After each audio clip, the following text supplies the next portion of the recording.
పాత నిబంధన గ్రంథంలో బలవంతుడైన ఒక వ్యక్తి చేసిన ప్రార్థనను ఈరోజు మనం ధ్యానం చేసుకుందాం. అ మైటీ మ్యాన్. బలవంతుడైన వ్యక్తి అనగానే మనందరికీ జ్ఞాపకం వచ్చే వ్యక్తి వెంటనే సంసోను. పరాక్రమము గల బలాఢ్యుడు అనగానే మనకు గుర్తొచ్చే వ్యక్తి గిద్యోను. బలహీనుడు అనుకున్నాడు, కానీ దేవుడు తనకు పెట్టిన పేరు, తనకు పెట్టిన బిరుదు, టైటిల్ పరాక్రమము గల బలాఢ్యుడు. ఆ దేవుడు నీకు తోడుగా ఉన్నాడు గిద్యోను అని దేవుడు గిద్యోనును తన బలహీనమైన సమయంలో బలపరిస్తే విశేషమైన బలమును, పరాక్రమమును దేవుని వద్ద నుండి ఒక వరముగా పొందుకున్న వ్యక్తి సంసోను యొక్క జీవితాన్ని న్యాయాధిపతుల గ్రంథంలో మనం ధ్యానం చేయగలం. న్యాయాధిపతులను దేవుడు ఏర్పరచుకొని తన ప్రజలైన ఇశ్రాయేలీయులను బలపరచడానికి, నడిపించడానికి దేవుడు వాడుకున్న కాలంలో ఒక 20 సంవత్సరాలు దేవుని ప్రజలైన ఇశ్రాయేలీయులకు న్యాయాధిపతిగా సంసోను జీవించినట్లుగా న్యాయాధిపతుల గ్రంథంలో మనం గమనించగలం. సంసోను యొక్క హిస్టరీ లేదంటే ఆయన ట్రాక్ రికార్డ్, సంసోను యొక్క విజయాలు ఏంటి అని ఒకసారి ఆలోచన చేస్తే, సంసోను కొదమ సింహాన్ని తన బేర్ హ్యాండ్స్తో, వట్టి చేతులతో చీల్చివేసినట్లుగా సంసోనును గురించి మనం చదువుతాం న్యాయాధిపతుల గ్రంథంలో. అంత మాత్రమే కాదు, దేవుని చేత విశేషమైన బలమును పొందుకున్న సంసోను గాడిద దవడ ఎముక చేత 1000 మంది ఫిలిస్తీయులను సంహరించినట్లుగా లేఖనంలో గమనించగలం. గాజా అనే పట్టణానికి సంసోను వెళ్ళినప్పుడు అక్కడ సంసోను ఉన్నాడని తెలుసుకొని ఫిలిస్తీయులు అతన్ని చంపడానికి వచ్చినప్పుడు గాజా పట్టణం యొక్క ద్వారాలను, తలుపులను 2 చేతులతో ఊడపెరికి ఆ గాజా ప్రాంతం నుండి సంసోను బయటకు వచ్చినట్లుగా కూడా మనం గమనించగలం. అంత మాత్రమే కాదు, ఒక 300 నక్కలను పట్టుకొని వాటి తోకలను కట్టి వాటి మధ్యలో దివిటీలు పెట్టి ఫిలిస్తీయుల యొక్క చేలలోకి, పొలంలోనికి వాటిని పంపించి ఫిలిస్తీయుల యొక్క పంటను నష్టపరిచి ఫిలిస్తీయుల ఎదుట దేవుని యొక్క మహిమను, దేవుని యొక్క బలమును, పరాక్రమమును చాటి చెప్పిన వ్యక్తిగా సంసోను యొక్క జీవితాన్ని మనం గమనించగలం. He was a mighty man, he was a Nazarite. సంసోనుకు ఒక ప్రత్యేకత ఉంది. దేవుడు సంసోను పుట్టక ముందే తన తల్లిదండ్రులకు చెప్పిన మాట ఏంటంటే, ఇతన్ని నాజీరు చేయబడిన వాడిగా ఇతన్ని మీరు పెంచాలి, ద్రాక్ష రసాన్ని మద్యాన్ని ముట్టడానికి వీలు లేదు, ఇతను నా కొరకు ప్రతిష్ఠితుడిగా పెంచాలి, అతను జీవించిన కాలంలో అతని తల మీదకి మంగళ కత్తి రావడానికి వీలు లేదు, ఫిలిస్తీన్లపై జయమివ్వడానికి, నా ప్రజలను బలపరచడానికి నేను ఏర్పరచుకున్న ఒక సాధనమని దేవుడు సంసోను యొక్క తల్లిదండ్రులతో, సంసోను యొక్క పుట్టుకకు ముందే దేవుడు మాట్లాడినట్లుగా మనం గమనించగలం. ఇంత శ్రేష్టమైన వరము, ఒక శ్రేష్టమైన విశేషమైన బలమును దేవుని వద్ద నుండి వరంగా పొందుకున్న సంసోను తన జీవితంలో బలహీనమైన వ్యక్తిగా మారిపోయాడు. అది మనందరికీ తెలుసు. బలహీనమైన వ్యక్తిగా మారిపోవడానికి కారణం ఏంటంటే, తన హృదయాన్ని, తన మనస్సును స్వాధీనపరచుకోలేకపోయాడు. హృదయం అన్నిటికంటే మోసకరమైనది, అది ఘోరమైన వ్యాధి గలది. Heart is deceitful of all. హృదయాన్ని అన్నిటికన్నా భద్రంగా కాపాడుకోవాలి, ఎందుకంటే అందులో నుండి జీవజల నదులు, జీవజల ధారలు ప్రవహిస్తాయని కూడా వాక్యంలో ఉంది. చాలాసార్లు మన మనస్సుని మనం కంట్రోల్ చేసుకోలేకపోతూ ఉంటాం. This is a struggle for everybody. ఈ లోకంలో జీవించే ప్రతి వ్యక్తికి వచ్చే స్ట్రగులే. మన మనసులో ఉండే ఆలోచనలు, భావాలు, కొన్నిసార్లు బాధని కంట్రోల్ చేసుకోలేం, కొన్నిసార్లు కోపాన్ని కంట్రోల్ చేసుకోలేం, కొన్నిసార్లు డిప్రెషన్తో కూడిన ఆలోచనలు వస్తూ ఉంటే ఆపుకోలేం. నా మనసుని ఎలా నేను ఆపుకోవాలి, నా మనసులో వస్తున్న ఈ వేగంగా పరిగెడుతున్న ఈ ఆలోచన నేను ఎలా నియంత్రించుకోవాలి. కొన్నిసార్లు మన మనస్సును మనము స్వాధీనపరచుకోలేకపోతూ ఉంటాం. సంసోను జీవితంలో కూడా తన మనస్సును స్వాధీనపరచుకోలేకపోవటాన్ని బట్టి తన మనస్సును, తన హృదయాన్ని ఫిలిస్తీయ స్త్రీలకు తాను ఇచ్చివేయడం వలన సంసోను తన జీవితంలో భయంకరంగా నష్టపోయినట్లుగా మనం గమనిస్తాం. సంసోను యొక్క ప్రారంభము చాలా గ్లోరియస్ బిగినింగ్. తన జీవితంలోని ప్రారంభం చాలా మహిమాన్వితంగా, చాలా గొప్పగా ఉంటుంది. కానీ సంసోను యొక్క అంతము ఒక రకంగా చెప్పాలంటే ఒక ట్రాజిక్ ఎండ్ అని చెప్పుకోవాలండి. సంసోను బ్రతికిన బ్రతుకు, దేవుని కొరకు చేసిన కార్యాలు, మంచి కార్యాలు చేశాడు, కానీ క్రమేణా తన జీవితంలో తన మనస్సును స్వాధీనపరచుకోలేక దేవునికి అవిధేయమైన కార్యాలు చేయుట కొరకు తన మనస్సును అప్పగించుకోవడం వలన సంసోను తన జీవితంలో ఎలా నష్టపోయాడో న్యాయాధిపతుల గ్రంథంలో మనం ప్రత్యేకంగా గమనించగలం. అందుకే సామెతల గ్రంథం 16వ అధ్యాయము 32వ వచనంలో మనసును స్వాధీనపరచుకొనుటను గూర్చిన ఒక చక్కని మాట ఉంటుంది చూడండి. పరాక్రమశాలి కంటే దీర్ఘశాంతము గలవాడు శ్రేష్ఠుడు. పట్టణము పట్టుకొను వాని కంటే తన మనస్సును స్వాధీనపరచుకొనువాడు శ్రేష్ఠుడు. స్తోత్రం చెప్దాం. హల్లెలూయా. మనస్సును స్వాధీనపరచుకొనువాడు శ్రేష్ఠుడు.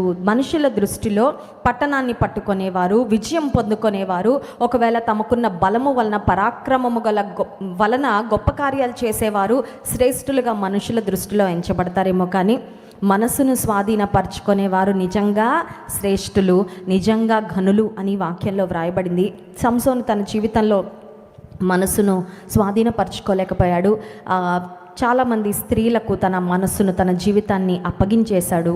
ఆఖరుగా దెలీలా అనే ఒక ఫిలిస్తీయ స్త్రీ అతనిని వశపరచుకొని ఇప్పుడు సంసోనును అడగడం మొదలుపెట్టింది. ఏమనంటే, నీ బలం యొక్క రహస్యము ఏంటి? Samson was deeply in love with this woman. Delilah అనే ఈ స్త్రీతో చాలా ప్రేమలో మునిగిపోయాడు. ఆమె కూడా ప్రేమలోనే ఉంది. ఆమె ఏ ప్రేమలో ఉందంటే డబ్బు మీద ప్రేమతో ఉంది. ఫిలిస్తీయ సర్దారులు ఆమె వద్దకు వచ్చి, నీకు ధనం ఇస్తాము, నీకు we will give you silver, మాకు సంసోనును అప్పగించు, సంసోన్ యొక్క బల రహస్యం ఏంటో తెలుసుకో అని ఆమెను మభ్యపెట్టినప్పుడు ఆమె ఏం చేసిందంటే, she worked as a trap. సంసోనును పట్టుకోవడానికి, సంసోనును శత్రువులైన ఫిలిస్తీన్ల చేతికి అప్పగించడానికి ఈమె పనిచేసినట్లుగా మనం గమనిస్తున్నాం. ఇప్పుడు న్యాయాధిపతుల గ్రంథం 16వ అధ్యాయము 19వ వచనం నుండి కొన్ని వచనాలు చదువుకుందాం. ఆమె తన తొడ మీద అతని నిద్రపుచ్చి ఒక మనుష్యుని పిలిపించి వాని మీద అతని తల మీది 7 జడలను క్షౌరము చేయించి అతని బాధించుటకు మొదలుపెట్టెను. అప్పుడు అతనిలో నుండి బలము తొలగిపోయెను. ఆమె సంసోను, ఫిలిస్తీన్లు నీ మీద పడుచున్నారనగా అతడు నిద్ర మేలుకొని, ఎప్పటి అట్లు నేను బయలుదేరి విరచిమ్ముదును అనుకొనెను. అయితే యెహోవా తనను ఎడబాసనని అతనికి తెలియలేదు. అప్పుడు ఫిలిస్తీన్లు అతని పట్టుకొని అతని కన్నులను ఊడదీసి గాజాకు అతని తీసుకొని వచ్చి ఇత్తడి సంకెళ్ల చేత అతనిని బంధించిరి. చాలండి. సంసోను జీవితంలో బలము తొలగిపోయింది. దేవుడు అతన్ని విడిచిపెట్టేశాడు. 2 విషయాలు తెలుసుకోలేకపోయాడండి. He thought I can keep on doing what I'm doing. నేను నా జీవితంతో ఆడుకుంటా ఉన్నా, నా మనసుని పాపానికి అప్పగిస్తూ ఉన్నాను, నాకు ఏది ఇష్టమైతే అది చేస్తున్నాను, నాకు ఏ ప్రేరేపణ కలిగితే అది చేస్తూ ఉన్నాను, దేవుడైతే నన్ను విడిచిపెట్టట్లేదు కాబట్టి I can keep continuing in the same way. ఇదే విధంగా నేను కొనసాగొచ్చు అనుకుంటున్న సమయంలో ఎప్పుడైతే దెలీలా అనే స్త్రీ సంసోన్ యొక్క బలము అతని తల వెంట్రుకలలో ఉంది అని గ్రహించిందో, అతని తల వెంట్రుకలన్నీ క్షౌరం చేయించేసింది. సంసోనును నిద్రపుచ్చిన తర్వాత సంసోన్ 2 విషయాలు తెలుసుకోలేకపోయాడు. పాయింట్ నెంబర్ 1, అతనిలో నుండి బలము తొలగిపోయిందని. పాయింట్ నెంబర్ 2, దేవుడు అతనిని విడిచిపెట్టాడని. ఒక వ్యక్తికి రాగలిగిన అత్యంత భయంకరమైన స్థితి, అత్యంత దీన స్థితి ఏంటంటే డబ్బు లేకపోవడం కాదు, ఆరోగ్యం లేకపోవడము కాదు, ఫ్యామిలీ మెంబర్స్ని, ప్రేమించిన వారిని కోల్పోవడం కాదు, ఒక ఇల్లు లేకపోవడం కాదు, ఉద్యోగం పోవడం కాదు. చాలాసార్లు మన లైఫ్లో ఏదైనా కోల్పోయిన తర్వాత మనల్ని చూసి మనకే జాలనిపిస్తుంది. Have you ever experienced self pity? మిమ్మల్ని చూసి మీకు ఎప్పుడైనా జాలేసిందా? కొన్నిసార్లు దానిలో ట్రాప్ అయిపోతామండి. సెల్ఫ్ పిటీలో ట్రాప్ అయిపోతాం. మనల్ని చూసి మనమే జాలి పడుతూ ఉంటాం. నిజానికి అంత దౌర్భాగ్యంగా మన స్థితి ఉండదు, కానీ ఆ సెల్ఫ్ పిటీ ఎప్పుడైతే వచ్చేస్తుందో మనల్ని చూసి మనమే జాలి పడిపోతూ ఉంటాం. ఇలాంటి బతుకు ఇంకెవరికి ఉండదేమో, ఇలాంటి బాధ ఇంకెవరికి రాదేమో, ఇలాంటి భయంకరమైన పరిస్థితులు గుండా ఇంకెవ్వరు వెళ్ళరేమో, నేనే వెళ్తున్నానేమో అన్నట్లుగా కొన్నిసార్లు సెల్ఫ్ పిటీ మన మీద మనకే జాలి కలుగుతూ ఉంటుంది. కానీ ఒక మనిషి అత్యంత దుర్భర స్థితికి దిగిపోయాడు అని ఎప్పుడు చెప్పగలమంటే ఉద్యోగం పోయినప్పుడు కాదు. ఎందుకంటే దేవుని కృప ద్వారా మళ్ళీ ఉద్యోగము వస్తుంది. ఆరోగ్యం పోతే కాదు, దేవుడు ముట్టితే, దేవుడు బలపరిస్తే మళ్ళీ కోల్పోయిన ఆరోగ్యాన్ని ఇస్తాడు. కొన్నిసార్లు ప్రేమించిన వారు దూరం అయినప్పుడు ఆయన చిత్తమైతే మళ్ళీ తీసుకొని వస్తాడు. ఒకవేళ ఈ లోకాన్ని వారు విడిచిపెట్టి వెళ్ళిపోయినా ఒకరోజు నిత్యరాజ్యంలో వారిని చూస్తాము అనే శుభప్రదమైన నిరీక్షణ మనకి ఉంటుంది. ధనం పోయినప్పుడు కాదు, దేవుని కృప వల్ల మళ్ళీ తిరిగి పొందుకుంటాం. కానీ ఒక వ్యక్తి అత్యంత దుర్భర స్థితికి ఎప్పుడు దిగజారిపోతాడంటే when he loses God's presence, దేవుని సన్నిధిని కోల్పోయినప్పుడు. సంసోనుకు అదే జరిగిందండి. సంసోను దేవుడు అతన్ని విడిచిపెట్టాడు అని గుర్తించలేకపోయాడు, కానీ దేవుని సన్నిధిని సంసోను కోల్పోయాడు. 20వ వచనం ఆఖరు మాట, అయితే యెహోవా తనను ఎడబాసనని అతనికి తెలియలేదు. విడిచిపెట్టి వెళ్ళిపోయారని కూడా తెలుసుకోలేకపోయాడు. అంటే ఒక మాటలో చెప్పాలంటే Samson was not conscious about God's presence. దేవుడు ఉన్నాడా లేదా నాతో, అయ్యా నువ్వు ఉండాలయ్యా, నాకెప్పుడు నువ్వు కావాలి అని అంత జాగ్రత్తగా లేడు. అంతే కదండి. ఇప్పుడు కొన్నిసార్లు మనకి ఏదైనా పోయింది మనకి 2 రోజుల వరకు పోయిందని కూడా తెలియలేదు అంటే ఏంటంటే అజాగ్రత్తగా కొన్ని మనకు అంత విలువైనవిగా ఉండవండి కొన్ని వస్తువులు. అలాంటివి పోయినా కూడా 2-3 రోజుల తర్వాత, వారం రోజుల తర్వాత ఓహో ఈ చేతికి ఏదో ఉండాలి కదా. ఒకవేళ అది రోల్డ్ గోల్డ్ బ్రేస్లెట్ అనుకోండి, పోయిన తర్వాత ఒక వారం రోజుల తర్వాత తెలుసుకుంటామేమో. ఒకవేళ అది గోల్డ్ బ్రేస్లెట్ అయితేనో పోగానే, కార్ ఎక్కగానే, బైక్ ఎక్కగానే, ఇంటికి వెళ్ళగానే సడన్లీ యూ రియలైజ్ అదేంటి పోయింది, వెంటనే వెతుక్కుంటావు. సంసోను జీవితంలో దేవుని యొక్క సన్నిధి ఎంత ప్రశస్తమైనదో, ఎంత విలువైనదో దాని విలువను గుర్తించలేకపోయాడు సంసోను. He was not careful, he was not conscious.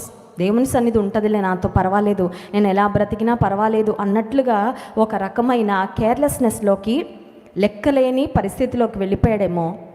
దేవుడు అతన్ని ఎడబాసాడని సంసోను తన జీవితంలో తెలుసుకోలేకపోయాడు. ఇప్పుడు బందీ గృహంలో సంసోను ఉన్నాడు. శత్రువుల చేత హేళన చేయబడుతున్న స్థితిలో సంసోను ఉన్నాడు. బలవంతుడైన సంసోను బలహీనుడుగా మారిపోయాడు. సంసోను జీవితంలో 3 పరిస్థితులండి. హీ వాజ్ బౌండ్, సంకెళ్ళు వేసి అతన్ని బంధించారు. అంతకుముందైతే సంకెళ్ళు తెంపుకోగలిగాడు, అంతకుముందైతే సింహమును 2 చేతులతో చీల్చివేయగలిగాడు, అంతకుముందైతే పట్టణం యొక్క గవిని తలుపులను 2 చేతులతో ఊడబీకగలిగాడు. కానీ ఇప్పుడు దేవుడు అతన్ని విడిచిపెట్టి వెళ్ళిపోవడం వల్ల బలము లేదు, బలహీనుడు అయిపోయాడు, అందరిలాగే సామాన్యంగా అయిపోయాడు, ఆర్డినరీ అయిపోయాడు. అని జీవితంలో ఒకటి జ్ఞాపకం పెట్టుకోవాలి, దేవుడు మనకు తోడుగా ఉంటే ఆర్డినరీగా కాకుండా ఎక్స్ట్రాడినరీగా ఆయన కొరకు ఏదో ఒకటి చేయడానికి ఆయన సహాయం చేస్తాడు. కానీ ఆయన మనల్ని విడిచిపెట్టేస్తే మళ్ళీ మన జీవితం ఏమైపోతుందంటే back to square one.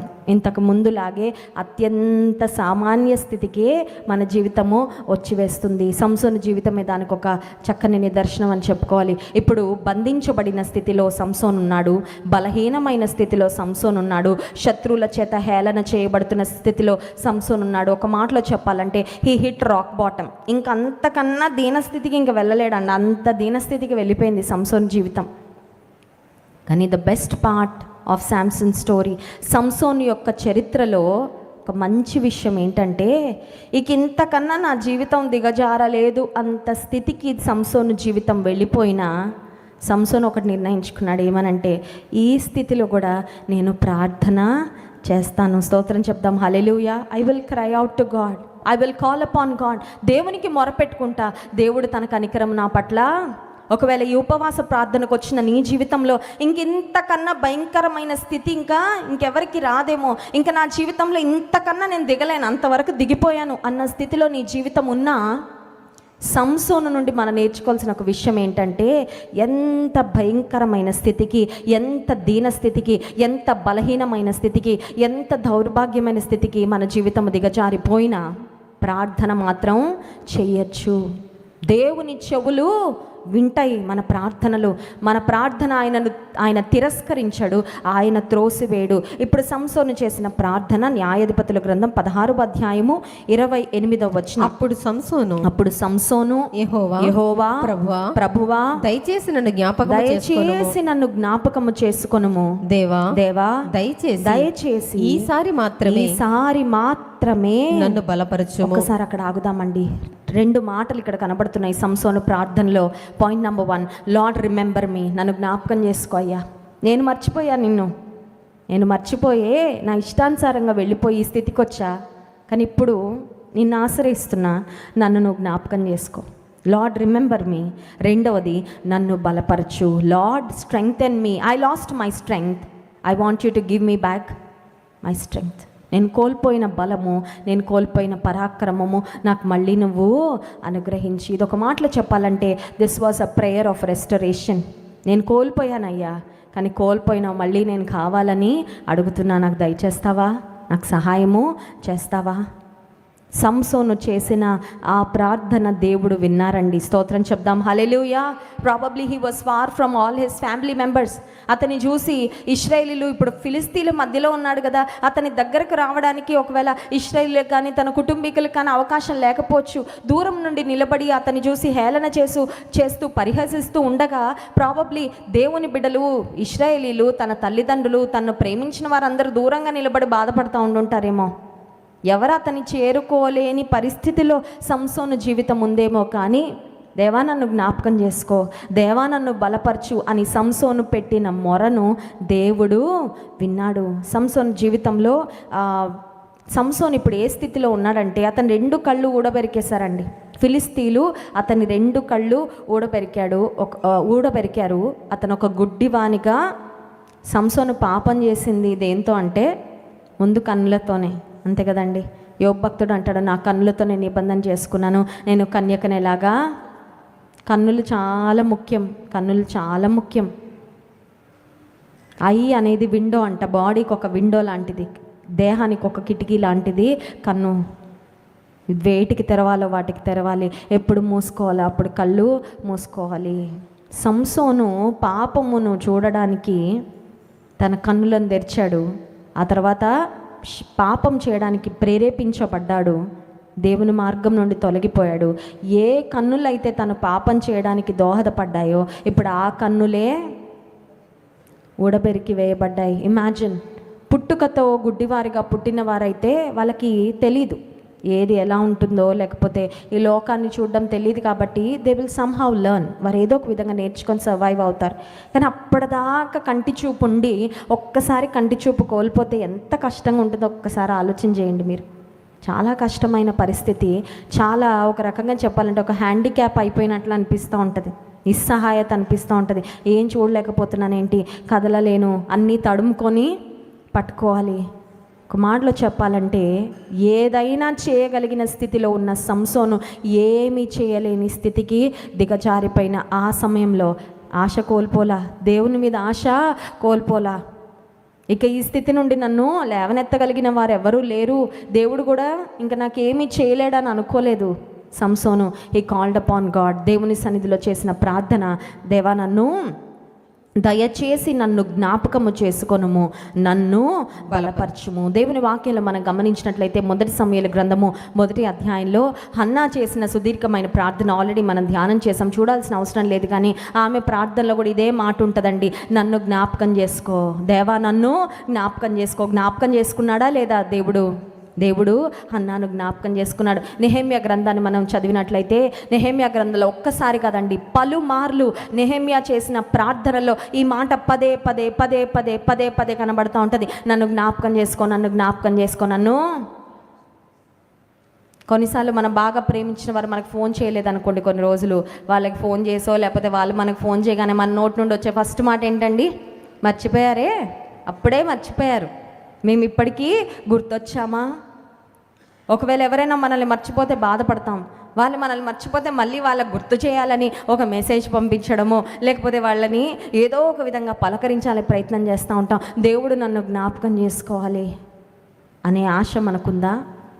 Nehemiah భక్తుడు తను చేసిన ప్రార్థనలో పలుమార్లు పలికే మాట, దేవా మమ్మల్ని జ్ఞాపకం చేసుకో, నీ ప్రజలను జ్ఞాపకం చేసుకో, మేమున్న స్థితిలో మమ్మల్ని విడిచిపెట్టదు. ఇర్మియా గ్రంథం 15వ అధ్యాయంలో కూడా మనం చూసినట్లయితే విలాప ప్రవక్తగా పిలువబడిన ఇర్మియా ప్రవక్త చేసిన ప్రార్థనలో కూడా ఇదే మాటలు కనబడతాయండి, దేవా మమ్మలను జ్ఞాపకము చేసుకో. సంసోన్ చేశాడు ఇదే ప్రార్థన, లార్డ్ రిమెంబర్ మీ. అతను చేసిన ఈ ప్రార్థన ఏమని అన్నాడంటే ఈ ఒక్క మారే అన్నాడు. చూడండి 28వ వచనం, because that was the last prayer. అప్పటి వరకు సంసోన్ ఎన్నిసార్లు ప్రార్థన చేశాడో తెలియదు, కానీ this was the last prayer in his life. తన జీవితంలో చేసిన ఆఖరి ప్రార్థన చూడండి ఆ మాట.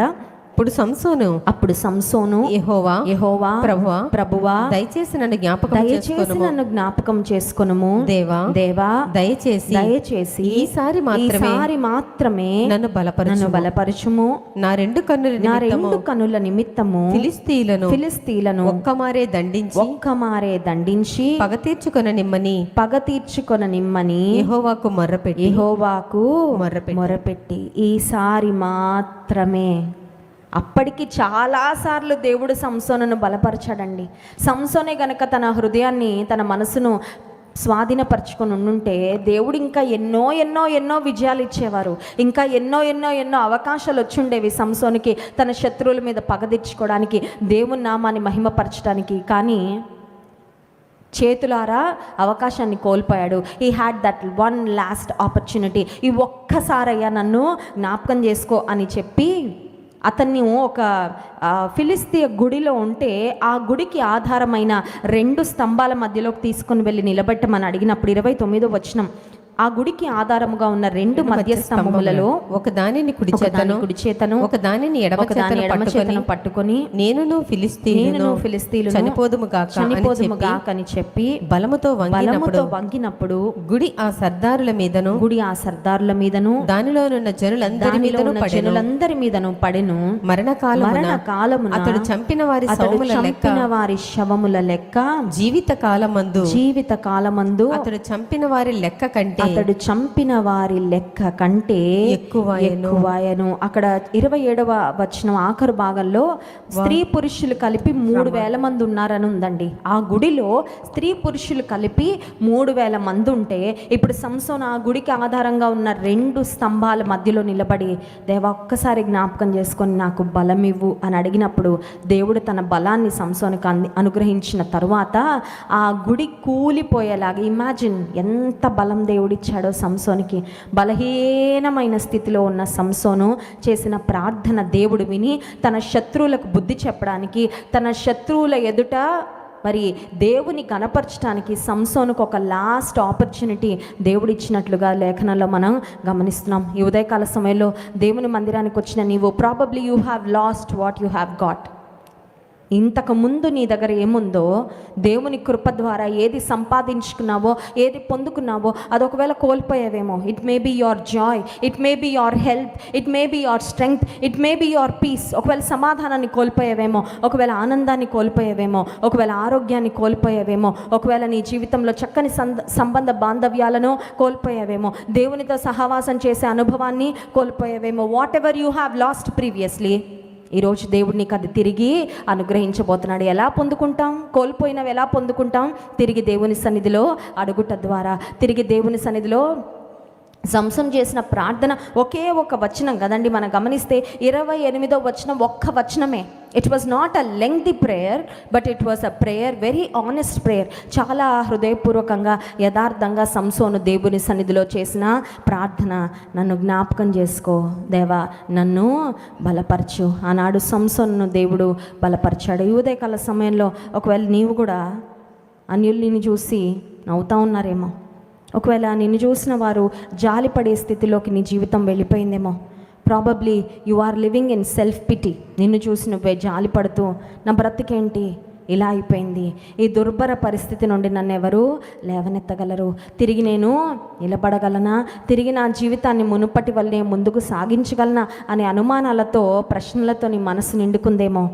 ఆనాడు సంసోను దేవుని అడిగాడు, ఈ ఒక్కసారి నన్ను జ్ఞాపకం చేసుకో, ఈ ఒక్కసారి నాకు బలం ఇవ్వయ్యా, నాకు సహాయం చేయి అన్న సంసోను ప్రార్థన దేవుడు విన్నాడు. దేవుడు ఒక్కసారే కాదండి మన ప్రార్థనలు వినేది, ఎన్నిసార్లు మొరపెట్టినా మన ప్రార్థన వింటాడు. హల్లెలూయా. ఒకే ప్రార్థన ఎన్నిసార్లు చేసినా ఆయన విసుక్కోడు. ఒకవేళ ఒకే విషయంలో నువ్వు దేవుని సన్నిధిలో గోచాడుతూ ఉన్నా, ఒకవేళ ఇంతకు ముందు ఇచ్చాను కదా, 10 సంవత్సరాల క్రితం ఇదే ప్రార్థన చేసావు, మళ్ళీ ఇదే ప్రార్థన చేస్తున్నావేంటి అని దేవుడు మనల్ని ప్రశ్నించాడు. ఆయన మనల్ని విస్మరించే దేవుడు కాదు, మన ప్రార్థన ఆలకించేవాడు. కళ్ళు మూసుకోండి, ప్రార్థన చేసుకుందాం. నన్ను జ్ఞాపకం